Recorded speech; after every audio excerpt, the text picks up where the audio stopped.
The current study investigated laypersons' attitudes toward consensually non-monogamous individuals, and is part of a larger study investigating how such attitudes can impact therapeutic outcomes.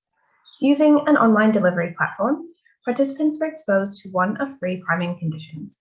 The priming scenarios were derived from the social contact hypothesis and employed an imagined perspective-taking approach.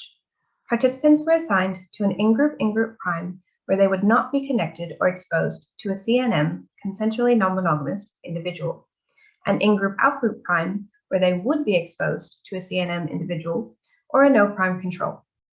Participants were then asked to read two vignettes. One featured a target individual suffering from anxiety, and the other featured a target individual suffering from depression, while monogamous or CNM relationship status was randomized between the vignettes.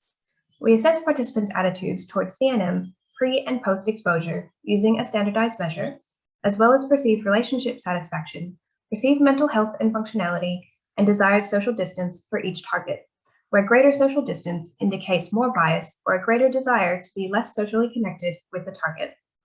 Preliminary results indicate that participants perceived CNM targets as less satisfied with their relationships, and they also reported wanting to be less socially connected with the CNM targets compared to the monogamous targets. Although participants did not attribute better or worse mental health to target relationship status, they did select relationship status more frequently as a perpetuating and precipitating factor, and less frequently as a protective factor for CNM targets compared to monogamous targets. Broadly, our results suggest that participants perceived CNM targets more negatively and were more likely to attribute clinical problems to relationship status for consensually non-monogamous individuals. An imagined social contact intervention appears to exert an effect on negative attitudes towards CNM. However, further planned analyses and recruitment of mental health practitioners to the ongoing research will assess predictive relationships and potential covariates to assess the degree to which such an approach can improve therapeutic outcomes. I'll look forward to seeing you all at the poster sessions. Please feel free to come and check out the details of the study and ask me any questions you might have.